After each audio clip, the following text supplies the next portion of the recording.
4 months after the devastating impact of Hurricane Maria, people in Puerto Rico are still struggling to recover. Nearly 500,000 in the U.S. territory are still without power. The U.S. Army Corps of Engineers is sending an additional 5,000 workers in to help.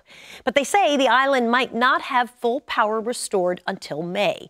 And a grim new statistic for Puerto Rico: murders are on the rise. 32 people were killed in the first 11 days of the year. That's nearly twice the murder rate from the same time last year.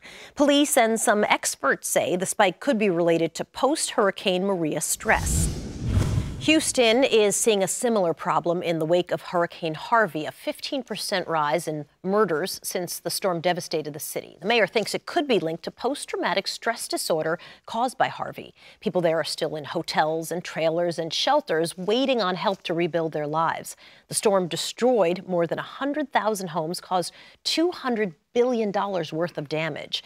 And a bill that could help them has stalled in Congress. Mayor Sylvester Turner says he feels like Houston is on its own. Mayor Turner, it's so nice to have you. Thanks, for joining us. It's good to be with you. So give me a sense of where Houston is. Are we talking about a sort of a small part that's challenged, or do you feel like the entire city is really struggling right now and is being ignored? Well, you know, we are rebuilding, and people are highly resilient. And it's not just the city of Houston, but it's the region. There were about 300,000 units that were impacted in some form or fashion, about 150,000 single-family homes, and the rest are in apartment units. There are still thousands of people, for example, who are in homes or waiting to go to their homes that need to be repaired or remediated or rebuilt.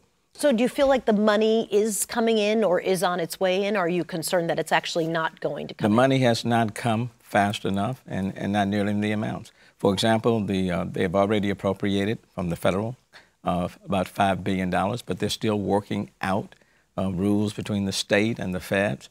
Those dollars, we don't expect to start getting those dollars until maybe April, May.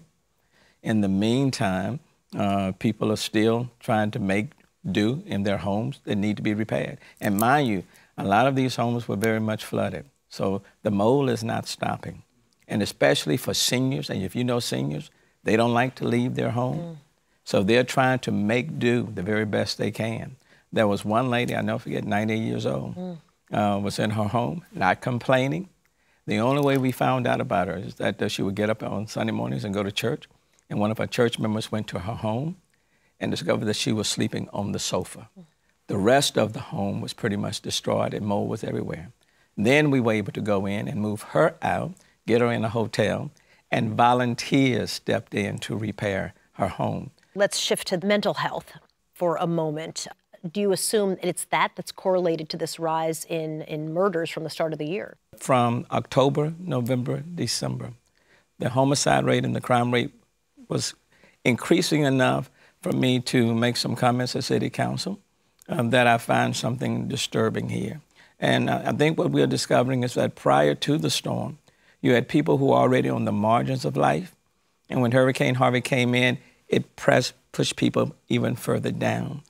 Are you optimistic that you are? Why? I'm optimistic because I've seen how we have recovered. We are going to do our part in the city of Houston to meet the needs of the people there. But at the same time, I don't want Washington to look down at the city of Houston and say they're not complaining.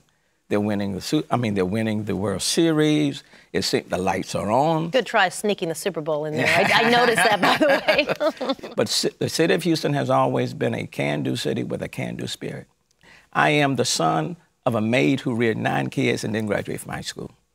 So challenges we have faced in the city before. I have faced them. And I'm now the mayor of the 4th largest city in the city of Houston. Mayor Turner, thank you so much for your time. Appreciate it. Thanks for having me.